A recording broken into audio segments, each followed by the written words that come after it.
Have you ever stopped to think how many hours or how much time you spend scrolling through social media, looking at other people's content, consuming other people's ideas? What if instead you spend half of that time that you spend online creating something that is going to make an impact in the world? Imagine the life that you will create. Imagine the impact that you can make in your community, that impact that you can make on other people. Imagine how your future is going to look, 2 years, 3 years from now. Here's the truth. There are two types of people that will go into 2025. Those who are brave enough to create content, to spread their message, to show up for their communities, to show up for their audiences, and those who are just in the sidelines consuming content and watching other people build amazing things online. You get to choose what you are going to be, but chances are that if you're watching this, you are going to be the one who creates amazing things.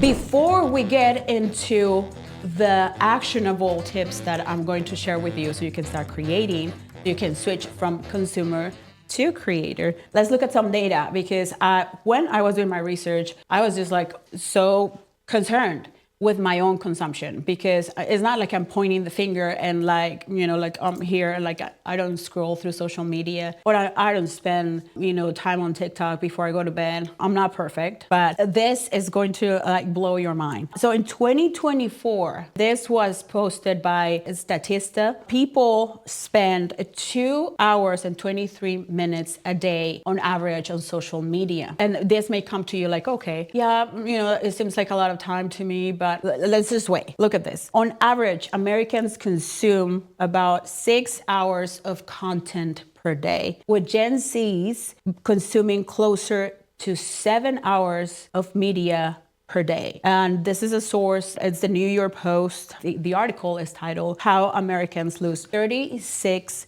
Days a Year on Content Consumption Alone. And it's worse for Gen Zs. I have Gen Zs here in my home, 2 teenagers, and I can testify to this as a truth. They can't even walk into the kitchen without their phones glued to their faces. As they're cooking, as they're walking up and down the stairs. Yes, yes, they're not even present. But this isn't like a dog on social media thing. So let's do the math. On average, Americans get their first smartphone at 11 years old. Their life expectancy in this country is 80 years old. If we do a subtraction there, that comes to 69 years of you having a smartphone in your pocket. So multiply the 69 years by those 36 hours that the article mentions, and that will give us a total of 2,484 days and 7 years wasted that you will never get back. 7 years of you consuming other people's content. What would 2 hours, 3 hours every day of creating content instead, or even just an hour in place of an hour of that? What would that look like consistently if you were to also post that content and publish it? Even just to one platform, and then fast forward a couple of years and what would happen? So what can you do instead? You get it. Okay, Veronica, you convinced me. What do I do now? How do I start? I have no idea. Step number 1 would be to pick your topic. Make a list of your expertise, credentials, skills, passions, causes that you are part of. When you have a list of those, just choose the one that you see yourself making content about, that it will be enjoyable and that it can be sustainable for the long run, because you're going to be doing this for months and years to see if it works for you, to see the results, to see the benefits of it. But the key point is, how with that thing that you choose, that topic that you choose, how will other people benefit from it? Are you solving a problem for them? Are you maybe bringing them any type of information that can get them from point A to point B? Are you educating them about something? Are you providing entertainment? Don't just think about you and sharing your stories, which I'm telling you this because we've been through this before. It's very normal as humans to want to share about ourselves and about our things and our stories, because we want to be heard, we want to be validated. But the key is to find what somebody needs and to make that connection. Oh, okay, if I share about my journey as a mom of teenagers and how I'm navigating this very volatile time in their lives. That information can help another mother to feel supported, to feel like she's not doing it alone. So that's the key. I want you to think that your voice and your experience and all of the things that you have accumulated so far in your life, that can be so valuable for other people. It can be so valuable for an audience. So I want you to not get caught up in this idea that you have nothing to share. I love that because we all have something to share, the same thing we all deal with. And one of the biggest hesitations people have before they can actually jump into making content is, I don't know what I would talk about. I have no ideas. Nobody would care what I have to say. And that couldn't be farther from the truth because we all have stories. We were all meant for something big and we all have a part to play in this crazy world, right? So you're really just limiting yourself and keeping yourself from contributing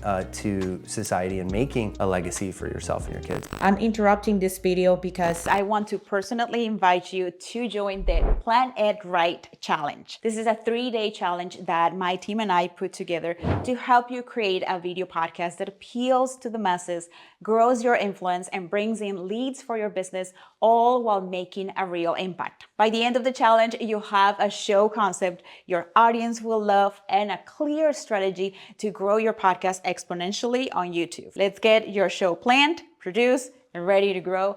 I'll see you inside the challenge. Okay, now back to the video.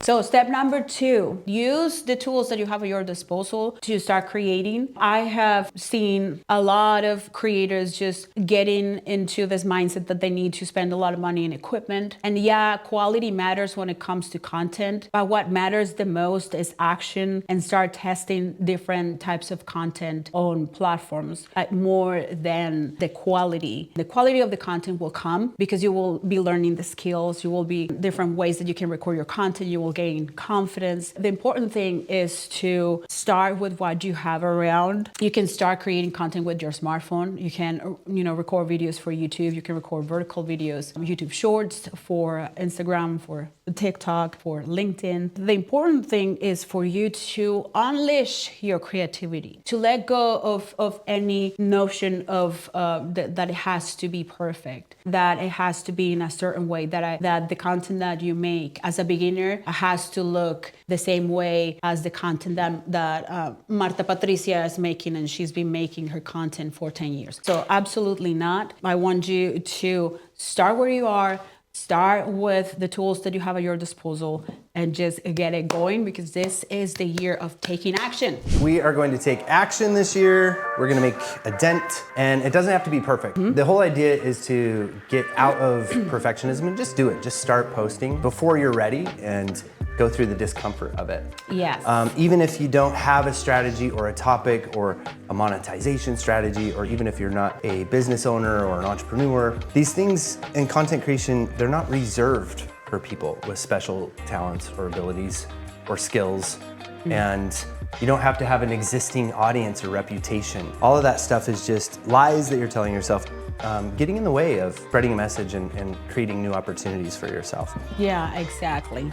Okay, so you got your topic, you know what you're going to be sharing. You have the tools to start. We all have a smartphone. Then number 3 is to learn the skills. And you can do this as you post your content. And the thing is that when we post content, when we're new to the world of the internet, and we're new to posting content and creating content, it's not like we're going to have an audience of millions waiting for our video to drop, or our podcast, or our Instagram post. We're going to have an audience that's going to be very limited to our friends and to our family. That just allows us and gives us the flexibility to not having it perfect. So the 3 skills that I want you to really, really learn, I group those in 3. The first ones are the creative skills, and those are the skills that have to do with you learning how to edit video, edit audio, how to create graphics, learn the different AI tools that are out there that will make your workflow as a creator more efficient, and all of the skills that come with creating and getting messy and just having that creativity flowing. Those are the skills that I would recommend you to learn. The second set of skills is sales skills. Those are very, very important. I cannot stress this enough, the importance of knowing how to sell. When we talk about sales, like we have this misconception that there's this pushy thing, like people wanting me to buy something I don't want to buy, like tricking me into spending my money. None of that. We're constantly negotiating and selling either ideas or trying to convince somebody to do something. Like I negotiate all the time here at home, trying to convince my kids to do something, and that's sales. Not convince, but how do you do that? A transaction of you giving value and then you are getting something in return. And it's very important for you to learn this because you will be able to articulate your value online. It will put you closer to making money with your content, which is very important to make this whole project sustainable and to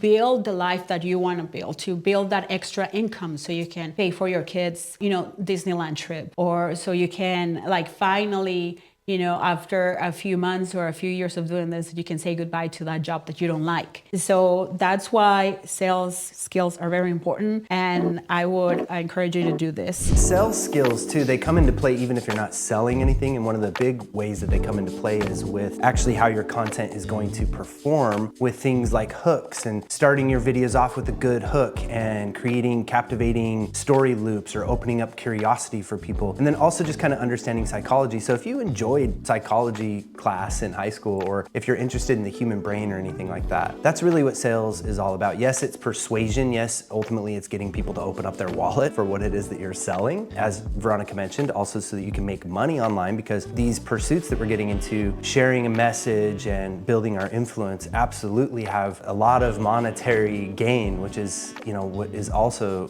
so attractive about this whole online world. But yeah, the sales skills themselves, as it relates directly to the content creation, is really valuable. And every skill that you learned, it will help you to build something online, make sure that what you do is impactful, and to show up every day with the confidence that you are getting better every day. Yes. Yes? I love it. Okay, so step number 4 is track your time.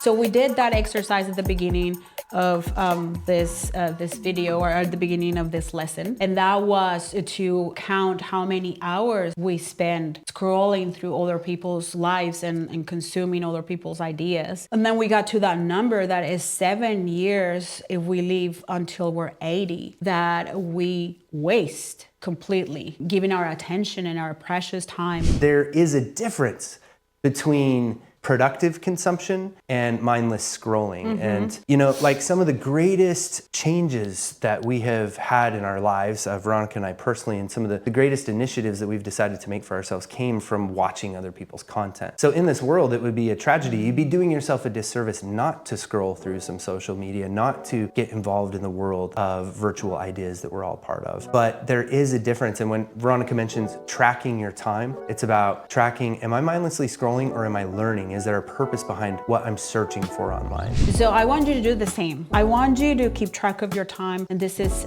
step number 4. Keep track of your time and how do you spend it. Because the more you do this, the more you will have an understanding of how many hours you have a day, how many hours you're spending scrolling on social media, how many hours of those hours that you spend online you can spend creating your own content. Looking at your week and think, okay, if I do just 30 minutes a day during this week, then by the end of the week, I am going to have a video recorded for YouTube. I'm going to have a podcast episode also recorded for YouTube. Some of that time I'm going to spend learning new skills as well, so I can sign up for that online course, for that online program that is teaching me how to edit audio and video, or that online program that is teaching me graphic design, or whatever it is that you are learning. So keep track of your time. Time is the most valuable resource. Time is money, and what gets measured gets managed. Ooh. I want you to let go of any idea of perfection, and I want you to be courageous and brave and go for what's yours, and to start trying new things, to see yourself doing the thing, to visualize how it would look for you to every week to record a video or to record a podcast episode. Let me know in the comments what's your topic, if you have thought about any topic. What are your goals for 2025? And if this is one of your goals, goals to be less of a consumer and become a creator, to become more of a creator, make sure that you subscribe to the channel and that you keep following us, because we can teach you all of the skills and the tools that you need to become a creator.